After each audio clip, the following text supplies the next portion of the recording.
اللہم صلی علی محمد وآل محمد وعجل فرجہ.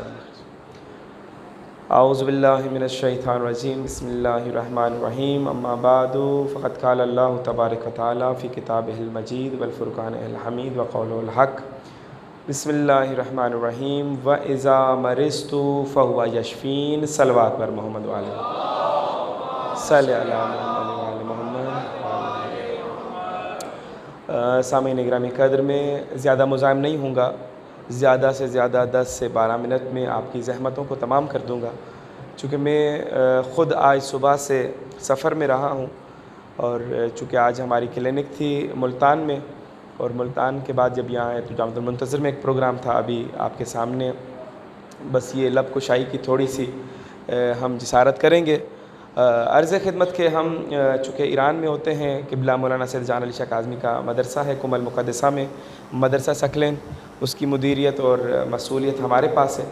اور ہم نے پورے دنیا میں کوشش کر رہے ہیں، خصوصاً ہمارا ٹارگٹ اپنے پاکستان کے مومنین کرام ہیں، کہ ان کو یہ جو کیمیکل ادویات یا کیمیکل غذائیں ہیں جن کے استعمال سے کینسر بڑھ رہا ہے، یا جن کے استعمال سے آپ بہت ساری بیماریوں میں مبتلا ہو رہے ہیں، ان سے آپ کو پاک کیا جائے. اور یہ کام بہت آسان ہے. دیکھیں، ہم خود جو ہیں اسٹوڈنٹ ہیں فزیولوجسٹ. میں نے کراچی یونیورسٹی سے 2007 میں فزیولوجی کیا، اور پھر ہم ایران گئے اسی دین مبین کی تبلیغ کے لیے. تو میں جانتا ہوں، میں خود پریشان ہوا کرتا تھا کہ پروردگار عالم اگر جتنا بھی یہ کام کرتا ہے پورے کائنات میں، ایک حکمت کے تحت کرتا ہے. کسی کام میں بھی اللہ کی ایسا نہیں ہے کہ بیہودہ کام انجام دیا جائے، مطلب جس کا کوئی فائدہ نہ ہو. ایسا اللہ کا کوئی کام نہیں. اور اللہ کا ہر کام جو ہے وہ ایک تو با حکمت ہے، اور ساتھ ساتھ وہ کام جو ہے اللہ اگر چاہے تو اپنے ذرے برابر والے کام پر بھی ایک فخر کرنا چاہے تو کر سکتا ہے. مگر اللہ نے آسمان بنا ڈالے، زمین بنا ڈالی، سورج چاند ستارے بنا ڈالے، اتنی پورا زندگی کا نظام بنا ڈالا، کبھی بھی کہیں بھی اللہ نے فخر نہیں کیا. مگر جیسے ہی ایک حضرت انسان کو بنایا، فوراً قرآن میں کہہ اٹھا لَقَدْ خَلَقْنَا الْإِنسَانَ فِي أَحْسَنِ تَقْوِيمٍ. میں تو وہ ہوں کہ جس نے ایک انسان کو خوبصورت ڈھانچے میں پیدا کیا. یہ ہمیں تب پتہ چلا، اس آیت کا مفہوم اس وقت کھلا ہمارے سامنے جب ہم خود فزیولوجی کے شاگرد تھے، جب فزیولوجی پڑھ رہے تھے. تو احساس ہوا کہ انسان کے اندر اللہ نے کتنا نظام رکھا ہے. ایک انسان کے اندر 16 سسٹمز چل رہے ہیں. یورینری سسٹم چل رہا ہے، ڈائجسٹو سسٹم چل رہا ہے، بلیڈیولر سسٹم چل رہا ہے، لمفیٹک سسٹم چل رہا ہے، کارڈیوویسکولر سسٹم چل رہا ہے، ریسپیریٹری سسٹم چل رہا ہے، ڈائجسٹو سسٹم چل رہا ہے، نہ جانے کتنے. اور یہ سسٹم ایک دوسرے کے پیچھے کنیکٹڈ ہیں. ایک کام، کتنی کیمیکل چینجز ہمارے ایک سیکنڈ کے اندر 10 لاکھ کیمیکل چینجز ہمارے باڈی کے اندر ہو رہی ہوتی ہیں، اور ہمارا کوئی اس کے اوپر اختیار بھی نہیں ہے. مگر ہم لوگ ٹینشن اتنا لیتے ہیں کہ جیسا سب کچھ دنیا کو ہم چلا رہے ہیں، مگر ہمارا اختیار صرف ہماری باڈی پر نہیں ہے. آپ اگر اسٹڈی کریں تو پتہ چلے گا کہ انسان اپنی باڈی پر 80% اختیار رکھتا ہی نہیں ہے. اپنی باڈی پر اختیار نہیں رکھتا. مثلا آپ اس پلکیں نا، ان کی حرکت کو روک کے دکھا دیں، نہیں روک پائیں گے. سانس ہے، اگر کوئی کہے کہ میں بڑا جو ہوں پہلوان ہوں، سانس روکیں 3 منٹ تک سانس کہیں آپ کو کوئی چیلنج دے دو تو آپ 1 منٹ کے بعد آپ کے پوری باڈی کا وجود آپ کو مجبور کر دے گا کہ سانس لینی ہے. یہ خودکار نظام ہے جو چل رہا ہے. یہ دل کتنا پمپ کر رہا ہے. انسان کی باڈی کے اندر اوسط جو بلڈ ہے وہ 7 لیٹر ہے، جس کے اندر 1 منٹ کے اندر 6 لیٹر جو بلڈ ہے وہ دل پمپ کر دیتا ہے 1 منٹ کے اندر. کس نے اس کو یہ طاقت اور پاور لگایا ہے؟ کیا انسان کے اختیار میں ہے کہ اس کو روک سکے؟ اور پھر اللہ نے اس نظام کے اندر آکسیجن کو رکھا، اور پھر درختوں میں ایک صلاحیت رکھی کہ یہ کاربن ڈائی آکسائڈ کو جذب کر لیں، آکسیجن کو ہمیں دے دیں. اور ہماری باڈی کے اندر ریسپائریٹری جو نظام رکھا ہے. اچھا میں یہ میڈیکل کی باتیں اس لیے کر رہا ہوں کہ خود میڈیکل کا اسٹوڈنٹ ہوں، کوئی پریشان نہ ہو کہ مولانا امامہ پین کے باتیں تو دوسری کر رہے ہیں. ایک بار صلوات پڑھیں محمد وآل محمد، اللہم صلی علی محمد وآل محمد وعجل فرجہم. میں زیادہ وقت بھی نہیں لوں گا، آپ پریشان نہ ہو کہ بہت سارے لوگ شاید حیرانگی میں دیکھ رہے ہیں کہ مولانا نے 1 گھنٹہ تو لے لینا ہے کیونکہ موضوع بہت بڑا ہے. میں صرف ہنٹ دیتا ہوا آگے چلا جاؤں گا کہ ایک اتنا بڑا نظام کہ ریسپائریٹری اگر سسٹم کی اگر صرف سوچا جائے کہ برونکیولز ہیں اور برونکائی، پھر اس کے بعد جو آخری سٹیج ہے جہاں پر ایکسچینج آف گیسز ہوتی ہیں وہ اس کو کہتے ہیں ایلویولائی. ایلویولائی کیا کام کرتے ہیں؟ جو دل خراب خون ہوتا ہے اسے پمپ کرتا ہے ہمارے لنگس کی طرف، اور وہاں پر جو پروسیس ہے ایکسچینج آف گیسز کا، جو ہم سانس لے رہے ہیں، یہ سانس جاتا ہے ہمارے پھیپھڑوں کے ذریعے، اس جگہ پر پہنچتا ہے اور خون اس اسٹیج پر پہنچتا ہے جہاں کاربن ڈائی آکسائڈ اس خون سے ہمارے ایلویولائی کے ذریعے سے، سانس کے ذریعے سے باہر نکل جاتی ہے. جو آکسیجن ہم لیتے ہیں وہاں سے خون میں شامل ہو کر دوبارہ سے دل میں جاتی ہے، اور دل 1 منٹ کے اندر پوری باڈی کے اندر وہ خون آپ کا آکسیجنیٹڈ پہنچا دیتا ہے. یہ کتنا بڑا ہے کہ نظام. تبھی تو رسول خدا صلی اللہ علیہ وسلم صلی اللہ محمد وآل محمد فرماتے ہیں کہ ایک انسانیت کا قتل یعنی پوری انسانیت کا قتل ہے، اور ایک انسان کو راہ راست پر لے آنا پوری انسانیت کو راہ راست پر لے آنے کے برابر ہے. ایک انسان کو زندگی، آپ اس کی زندگی بچائیں، پوری انسانیت کی زندگی بچائیں. اور اس ایک امر کو لے کر ہم گھر گھر نکلے ہیں کہ اس پیغام کو پہنچائیں. میں سال میں اچھا ہماری جو رگیں ہیں آپ اندازہ کریں گے، ایک انسان کے اندر جو رگیں ہیں خالی اگر ان کو جوڑا جائے تو 60,000 مائل، کلومیٹر نہیں کہہ رہا ہوں، مائل لمبی ہیں. یعنی کہ اگر ان کو جوڑ کے آپ چاند پر لے جائیں تو 7 مرتبہ چاند سے لا سکتے ہیں اور لے جا سکتے ہیں ایک انسان کے اندر. تو اس نظام کو چلانے والی پروردگار کی ذات اتنا بڑا نظام اور سسٹم بنا ڈالا، اور ہمیں کچھ لوگ آ کر یہ کہتے ہیں کہ جی اللہ نے دنیا میں انسان کو تو بھیج دیا، مگر کس کے سہارے؟ ان ڈاکٹرز کے سہارے، ان لیبارٹریز کے سہارے، ان ہاسپٹل کے سہارے. ایسا نہیں ہے. ٹھیک ہے، ہم جو یہ میڈیکل فیلڈ ہے اس کے کوئی مخالف نہیں ہے، ڈاکٹر حضرات ایسا کو ناراض نہ ہو جائے کہ یہ ہمارے خلاف مولانا بولنے آ گئے. نہیں، میں صرف اس مافیا کی بات کر رہا ہوں جو کہ یہ کہتے ہیں کہ اللہ نے انسان کو بس خلق کیا، باقی دنیا میں جو کچھ اس کو ہوگا تو یہ پڑھے لکھے لوگ جو ہیں یہ ان کو ٹھیک کریں گے. ایسا نہیں ہے. اللہ نے خود ہماری باڈی کے اندر ایسے سولجر سیل رکھے ہیں جو انسان کو بہت ساری بیماریوں سے بچاتے ہیں. خود بخود ڈیفنس سسٹم کیسے کام کرتا ہے؟ یہ جو آپ آج کل یہ ویکسین لگاتے ہیں، آپ کہتے ہیں کہ یہ ویکسین لگائی تو اس سے میں جو فلاں بیماری سے بچ گیا. بھائی یہ تو ایک وائرس ہے. ابھی اس فضا کے اندر کروڑوں تعداد میں وائرسز موجود ہیں جن کے نام آپ کو نہیں پتا. نہ جانے کتنے لاکھوں اور کروڑوں کی تعداد میں بیکٹیریاز یہاں موجود ہیں. ان سے آپ کو کون بچائے گا؟ مثلا ایک کرونا سے تو آپ کو یہ ویکسین چلے بچا لے، دوسرے بیکٹیریا اور وائرس سے کون بچائے گا؟ اصل میں آپ کو اللہ نے ایک ایسی پاور اندر دی ہے جو کہ آپ کو صدیوں سے ان وائرسز اور بیکٹیریا سے بچاتی آئی ہے. صرف ہمیں ان اپنی باڈی کے ان سیل کو ایکٹیویٹ کرنا ہے. وہ ایکٹیویٹ کیسے کریں گے؟ وہ در اہل بیت پر آ جائیں، وہ آپ کو تمام حل بتا دیں گے. ہم نے اگر دین میں کچھ لیا ہے، اسلام سے کچھ لیا ہے تو یا 10 دن کی کربلا لی ہے، یا 2-4 جنگیں، یا 1-2 عیدیں. اس کے علاوہ ہمیں کچھ نہیں پتا.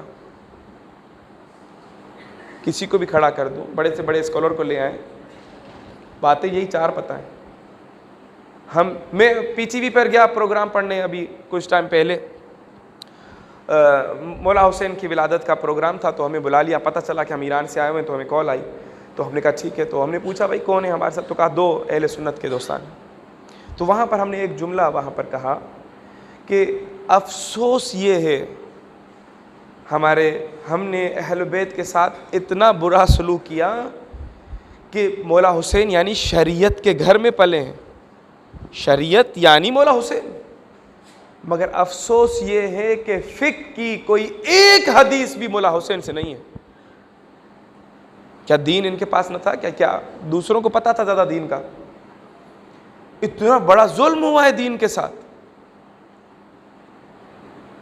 یا ہم گئے آج ٹیلی ویژن پر طب کا پروگرام میں, تو ہمیں کہا کہ اس لباس میں نہ آئیں, آپ ایسے کوئی جناح کے پہن لیں, کوئی دوسرے لباس میں آ جائیں, مگر اس لباس میں آ کر ایک حکیم نہ آئے تو ورنہ آپ کی نمائندگی اکثریت سے ہو جائے گی. ہم نے کہا مسئلہ نہیں ہے, ہمیں جس لباس میں بھی بلا لو, علی کا ماننے والا اپنا کام کر کے چلا جائے گا. تو ہم نے وہاں پر جا کر وہ محمد و آل محمد کے وہی فرامین بیان کیے. اگر جس طرح یہ کرونا سے لوگ ڈرتے ہیں, ایک دوا ہے دارو امام موسیٰ کاظم علیہ الصلوۃ والسلام, اللہم صلی علی محمد و آل محمد وجل. غالباً ہارون رشید کے دور میں کیا ہوا کہ اس نے امام کو نیچا کرنے کے لیے بڑے سے بڑے طبیب اور حکیم بلائے. ہر کسی نے آ کر کہا کہ میرے پاس تو ایسا نسخہ ہے جو 10 بیماریوں کا علاج ہے, کسی نے کہا 20 بیماریوں کا علاج ہے, کسی نے کہا او فلاں بیماری کا علاج میرے پاس موجود ہے. جب امام کی باری آئی تو امام نے انہیں کہا کہ میرے پاس ایک ایسا نسخہ ہے, اگر کوئی انسان استعمال کرتا رہے اور قیامت تک خدا اسے زندگی دے تو یہ کبھی بیمار ہی نہیں ہوگا. اور اس نسخے کو نسخے دارو امام کاظم کہتے ہیں. مثلا یہ مولانا نصرت بخاری کچھ ٹائم پہلے ہمیں ایران میں جب یہ کرونا بھی شروع ہوا تھا چین میں, تو فلائٹس وغیرہ بند ہوئیں, بڑی سی افواہیں چل رہی تھیں, مگر یہ پوری دنیا میں پھیلا نہیں تھا. تو ہمارے پاس آ کے مولانا مجھے جانا ہے سوئٹزرلینڈ, تو کرونا سن رہے ہیں چل رہا ہے اور یہ وہ, تو آپ کوئی ہم بھی جب بھی باہر جاتا ہوں تو نزلہ زکام بخار تو مجھے ہوتا ہی ہے, کوئی ایسی دوا دیں کہ میں جو ہوں, کیونکہ بچے بڑا فورس کر رہے ہیں کہ وہ آغا صاحب سے دوائی لے کے جائیں. تو ہم نے انہیں یہی دوا دی دارو امام کاظم. تو آغا صاحب وہاں جا کر مجھے فون کرتے ہیں کہ مولانا ہم وہ سوئٹزرلینڈ کے فلاں جگہ پر, وہ بلند ترین جگہ پر آئے ہیں, میرے ساتھ جتنے بھی افراد ہیں سب بیمار ہوئے سوائے میرے, میں صرف بیمار نہیں ہوا. مجھے یہی لگتا ہے کہ مجھے جو آپ سے دوا لے کر آئے ہوں اس نے بڑا کام کیا. پھر آغا صاحب نے ہمیں ایک ویڈیو بھی بنا کے دی, یہ بھی یوٹیوب پہ آپ کو مل جائے گی, مولانا نصرت بخاری اگر دارو امام کاظم لکھیں تو آ جائے گا. تو یہ اہل بیت کے نسخوں میں اتنا کمال ہے, حتیٰ کہ ایک نسخہ جامع امام رضا, اگر اس کی بات کریں, یہ پمفلیٹ بھی آپ کو مل جائیں گے, ہمارے اس میں نمبر بھی ہیں اور یہ وہ پریشان نہ ہو. تو جامع امام رضا کے پاس جب مومنین آتے, دور دراز سے جاتے اور ان سے پوچھتے کہ مولانا آغا صاحب مجھے یہ بیماری ہے, یہ بیماری ہے, یہ بیماری, تو امام انہیں ایک نسخہ دے دیتے, بس یہ جامع امام رضا, اس کو جامع امام رضا نام پڑ گیا. مثلا کسی شخص کو اگر کھانسی ہو, اسی نسخے کو سونف کے پانی کے ساتھ لے لیں تو آپ کی کھانسی ختم ہو جائے گی. اگر کسی شخص کے زبان میں لکنت ہو, انار کے پانی کے ساتھ یہی نسخہ, ایک ہی نسخہ لے لیں تو زبان کی لکنت ختم ہو جائے گی.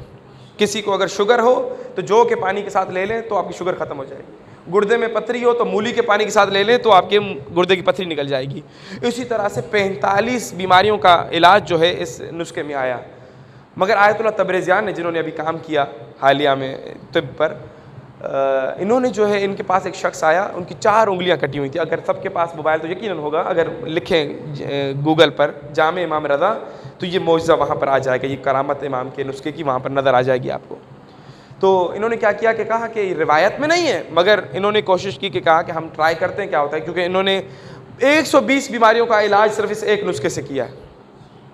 تو انہوں نے کیا کیا, اسی نسخے کو شہد کے پانی کے ساتھ کھانا شروع کیا اور شہد کے ساتھ لگانا شروع کیا. 40ویں دن تک اس شخص کی یہ ساری انگلیاں باہر آ گئیں. کتنا بڑا کمال ہے. میں نے کہا لوگوں کو کہ جس طرح میرے پاس خاتون آئی کراچی سے, وہ کال کی تو بڑا روئی جا رہی, تو پوچھا بھائی کیا مسئلہ ہے, تو انہوں نے کہا کہ مولانا ہم نے 1.5 مہینہ پہلے جو آپ سے دوا لی تھی اولاد کی, اس کے لیے آپ سے بات کرنا چاہ رہے تھے. کیا ہوا بھائی؟ کہا مولانا میں آپ کو بتانا چاہتی تھی کہ میں نے اپنے علاج کے سلسلے میں امریکہ گئی, پاکستان میں کوئی ہاسپٹل نہیں چھوڑا, سب ڈاکٹرز نے کہا کہ تمہارے جو فیمیل ریپروڈکٹیو آرگنس ہیں یہ ایکٹیو نہیں ہیں, پاسبل ہی نہیں ہے کہ آپ کو اولاد ہو جائے. مگر چونکہ مجھے پتہ تھا اولاد نہیں ہونی, مگر چونکہ آپ کا ایک بینر ہم نے کسی امام بارگاہ میں دیکھا تو میں نے کہا کہ ٹرائی کرتے ہیں اہل بیت کے در سے بھی, شاید ممکن ہے کچھ ہو جائے. مجھے پتہ تھا ہونا نہیں ہے, مگر جس طرح لوگ کہ امتحان لیتے نا کس کا، تو کیا امتحان لینے کی صورت میں ہم نے وہ کیا.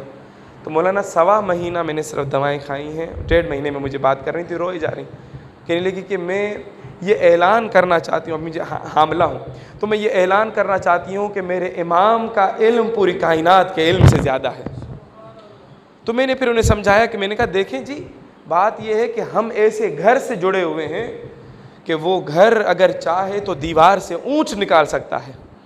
یہ اولاد تو کچھ نہیں ہے، یہ انگلیاں تو کچھ نہیں ہیں، مگر ہم اس طب سے بہت دور ہیں، ہم اہل بیت کے فرامین سے بڑے دور ہیں. رات کو بھی مولانا تقی شاہ صاحب سے بات ہو رہی تھی، انہوں نے پھر بڑا ہمیں موٹیویٹ کرنے کے لیے ایک ویڈیو بھی ہمارے ساتھ بنوائی، اور طب پر جو ہے انہوں نے کہا لوگوں کو، عوام کو بڑا کہا کہ بھائی اس طرف آئیں، کیونکہ نیچر کی طرف بلا رہے ہیں نا. چونکہ مولانا امین شہیدی صاحب نے بھی بڑا اس پر موٹیویٹ کرنے کے لیے، جب گزشتہ سال ہم طب کے دورے پر تھے اور جب پہنچے پنڈی میں تو آغا صاحب نے کال کی کہ ہمارے گھر آئیں. تو کیونکہ ہمارے وہ پیشنٹ تھے بلڈ پریشر اور شوگر کے، تو ہم چلے گئے. مجھے یہ پتہ نہیں تھا کہ ان دواؤں نے کیا کیا کیا نہیں کیا، اگر نے کھائیں نہیں کھائیں، کتنا عرصہ کھائیں. تو مجھے وہ خود بتاتے ہیں، کہتے ہیں کہ آغا صاحب میں نے جو آپ سے دوائیں منگوائی صرف 1.25 مہینہ کھائیں، اور اس کے بعد میں نے یہ دوائیں چھوڑ دیں، کیونکہ میں پاکستان کے بڑے سے بڑے اور بہترین لیبارٹریز میں جا کر اپنا ٹیسٹ کروا چکا ہوں، نہ مجھے کوئی بلڈ پریشر ہے اور نہ کوئی شوگر ہے. اب نہ کوئی میں ایلوپیتھک کھاتا ہوں، نہ اسلامک کوئی میڈیسن کھاتا ہوں. آغا صاحب کا بھی انٹرویو اگر نیٹ پہ سرچ کرنا چاہیں تو مل جائے گا یوٹیوب پہ. ہمارے ساتھ انہوں نے 11 منٹ کا ایک انٹرویو بنایا. وہ لوگوں کو صرف یہی بتایا کہ اگر خدا کی نیچر کے قریب آ جائیں تو بیماریوں سے دور ہو جائیں گے. ہم خدا کی نیچر سے دور چلے گئے ہیں. تو اسی سلسلے میں ہم کریا گاؤں جاتے ہیں، اور ابھی بھی ہمارا یہ سفر کراچی سے شروع ہوا ہے، یہاں پہنچے ہیں. کل ہمیں سرگودا میں پڑھنا ہے، پھر جو ہے لالیاں، پھر راولپنڈی، اور اس کے بعد آزاد کشمیر، باغ، کوٹلی، اور پھر یہاں سے ہوتے ہوئے گلگت بلتستان، اور پھر واپسی دوبارہ سے اسکردو، اور پھر پارا چنار اور کوہاٹ. یہ پورا مثلاً 1 مہینہ ہم سفر میں ہی ہیں. تو یہ ہر جگہ جا کر صرف لوگوں کو یہی کہتے ہیں کہ اللہ کی نیچر کے نزدیک آؤ. مثلاً ہمیں صرف کھانے پینے کے عادات کا پتہ چل جائے نا، کب کھانا ہے کب نہیں کھانا، پانی کس ٹائم پینا ہے کس ٹائم نہیں پینا، کس ٹائم سونا ہے کس ٹائم جاگنا ہے، تو ہم بہت ساری بیماریوں سے تو ایسے ہی ٹھیک ہو جائیں گے. بیماریوں کا تعلق ہمارے لائف اسٹائل سے.